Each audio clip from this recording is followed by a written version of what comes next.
Okay, this is Best versus Mini. This was played earlier this week. Our map is Polypoid. They are both main racing here, both playing Protoss. Obviously, I think these are two guys that need a little introduction. You know, they're two of the greatest Protosses in the modern era. In some cases in the past, especially Best was an incredibly formidable opponent. So we're going to get into this game, a map that's been played on a lot. I think we're all familiar with it. I don't know if it's going to be leaving the map pool anytime soon. And before we get into the game itself, please like the video, subscribe to the channel, leave a comment in the comment section. We're going to be having a video drop every day. And I want this to get to as many people as possible. And of course, you can always join me on my Twitch stream where I cast these live. This is Mini up here in the top left and Best up here in the top right.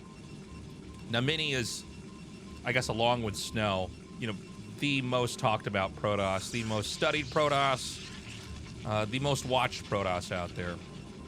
Best, it's kind of funny. He seems like a player who probably should, and I mean, obviously he's a huge deal, but it felt like there were several ASLs he was probably going to win or take the whole thing.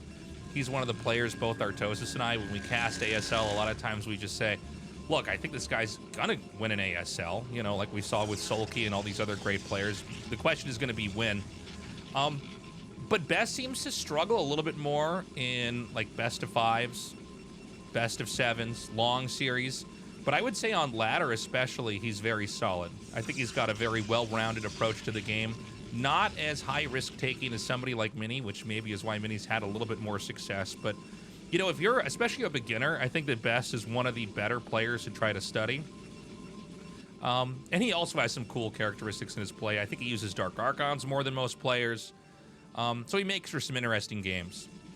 We have Mini not scouting, at least not yet. And Best has already sent his probe, headed now southbound to the bottom right. And this is going to be a probe scout after the cybernetics core. I personally like to scout after Gateway just so I can figure out if they're doing anything really weird. But, you know, if you can send the probe out a little bit later, and especially if you're both going for gas openings, it's pretty safe.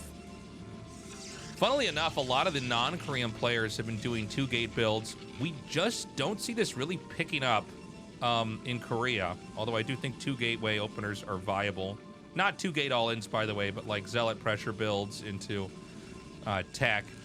But if you're going to be on top of the Korean meta, you better know how to do gas versus gas openings, which are pretty tricky. I mean, there's a wide range of ways you can play this. You know, if both players play correctly, you can pretty much disguise what you're doing entirely before having to reveal any really critical tech, I guess, other than Dragoon range. But even that can be faked with air weapons. So in this game, Mini's going to have the block immediately. The Zealot is going to deny this probe that's going to come up here. And that's all because Best opted to scout clockwise. As far as I know, I don't think there's any argument for scouting one way over the other on a map like this. Excuse me. And so when you do a build like this, it's pretty uncomfortable for the player that can't scout, because you don't know if there's a Citadel back here, perhaps a really quick robo, maybe even 3 gates. With no real definitive tech behind that. So you're playing what we would call a blind man's game.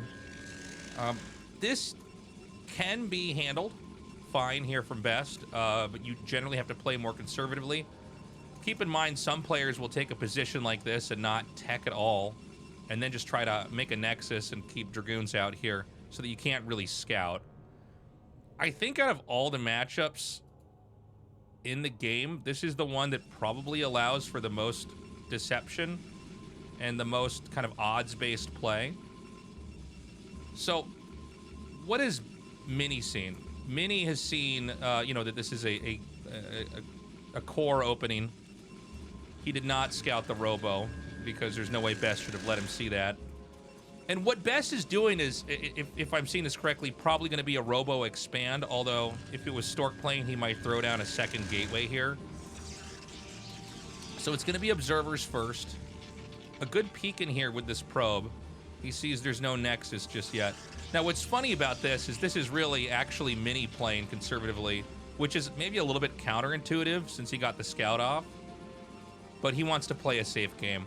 Sometimes in PvPs, when you get a bad hand dealt, you're more likely to do something, risky to try to, negate the fact that you don't have intel and try to force something to happen. But this is, from Best, a very safe, conservative build. And so I don't think there's going to be too much interactions right away here, especially if we don't see a shuttle made here for Mini. So Mini, keep in mind, he has a little bit of an income lead here. I know it's not huge, but he did scout a little bit later, and he also has the intel lead. So he might just try to come with a push after this, or an expand after the observer is sent out on the map. There's still the option for Mini to do a Shuttle Reaver push here, but normally if we see the Reaver started first, it means he wants to expand. I'm sorry, did he kill the observer? Did I miss something? I don't think so. Oh, it's back here. In fact, he might end up killing Best's observer if Best isn't careful. So Best gets to confirm that the Nexus is not up. Now, it looks like there is going to be a Nexus made here, but the observer was chased out just as the vision would have diminished. So this can be a pretty confusing moment for Best. Best probably thinks he's about to be attacked, which is what's prompted him to come out over here on the high ground. And just try to get a slight advantage in the interactions. Okay, the observer's going to come back in. I believe it did see that. And now a shuttle's been started. So funnily enough, in a game where Mini had the opportunity to take some real risks, he actually played very safely, and Best also played safely. So Best is in, I would say, a better position for the time being. And in moments like this, it's really important to check for the shuttle speed upgrade, because that's going to be an indicator of how long each side is going to be willing to invest into the tech for the Shuttle Reavers. It does seem like this has always been pretty popular in the Korean server to kind of commit to Reavers if you're both going Reavers. And in this season, and in my own experience with laddering, there's been an increase of people hard locking for, I guess I should say soft locking for a little bit into just Shuttle Reaver for a while. Sometimes even getting the damage upgrade. Nice snipe. Takes out the observer. The Reaver drops. And the idea here from the defender is you try to force the Reaver to land a couple times and then run back until your Reaver's over there. And this is going to be a bit of a trade. I mean, I got to say, it looks like Mini's got a little bit more. He does take out the shuttle. And the Scarab, oh my God, Best kills the shuttle with the Reaver in it. And, you know, at the end, Mini does end up taking out that shuttle, but this was like such a trade that there's no incentive for this guy to actually, you know, stay. He's got to back up. So it's almost like a clean slate here. Kind of a rare thing to see at pro level where they trade out like that. The Observer's going to cruise through here. Note that there are not, or were not, probes making. Occasionally when you see these Shuttle Reaver plays on both sides, sometimes one player will just back out of making workers to have more gateways and units and try to overpower them in a percentage play here. So we don't see a Citadel. I don't believe we even see a Forge. So this is kind of leading into what I was already talking about. Shuttle speed started here for Best. Oh my God, I actually thought I misclicked there. They're both literally at the same upgrade. Okay. So the thing is, when both Protosses go for shuttle speed and lock in with more gateways, it looks like it's going to be 5 here. Sorry, 6 here for Best, and 4 for the time being here for Mini. When you lock in like that, it's very, very difficult for either side to tech out of it easily. So here we go. The shuttle drops. Scarab fired. Oh! Gets a second hit there. So that looked like it was about 6 or 7. And he's not going to overstay it. That shuttle speed is going to finish just a little bit later. Although this could set up for Mini to have a position where he could try to push in here. This is 2, 4, 6, 8, 9 to 9 Dragoons once these two in the back catch up. The shuttle's going to loop around. Now, shuttle speed's going to finish, like, at the same time here. So it's really going to come down to control. He's going to just tuck right in over here. And in kind of a daring move, he actually sends the first set of volleys into the Dragoons, I think expecting them to target onto the shuttle.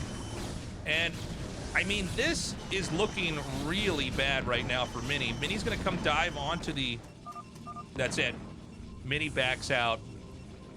And you can see, really, again, you know, kind of a funny game overall with how this went down. Let me... what am I going to have to watch Best, like, destroy all of his buildings? Okay, we can go back here. Actually, let me go back even further than this. Okay, so we're at about the right part. So remember that Best didn't see anything as far as he couldn't scout. So he doesn't know if it's like, you know, quick DTs into expand or what. He goes for the observer tech. Now, in a different world, we could have had Mini just go for shuttle, Reaver, and probably push and kill this. But Mini, he didn't seem to want to take his advantage of having the ambiguous position from his opponent's perspective.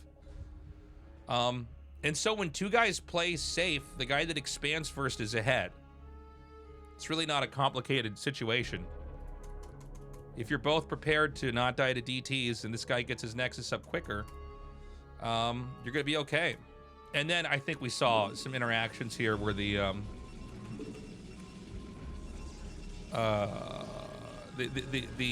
control was just too good here. When we saw the trade out, let's take a look at this in slow motion. Because I think at this point in time, it's still anybody's game. So what happened exactly? This is also pretty common. If you're both going to collide into each other, try to get the observer. If you're confused about why you'd want to do that, I kind of get it, because you're like, there's no DTs, who cares? It's not important. Not having an observer can interrupt the cycle coming out of the robo for what they can make. Observer shuttles and Reavers are the most important units early on in PvP, because Dragoons are basically a constant along with Zealots. So the fact that he gets that observer is pretty nice. Again, not game winning, but just something to note. Then he's pretty patient. He basically shimmies away out of the Reaver range. And this could have gone either way. And this is always a tricky moment. If you see this shuttle that's going like this, if you can follow my cursor, it is a bit deliberate. If you can get them to chase the shuttle and only lose shields and you pull it far enough back, you're okay. So there he goes for it.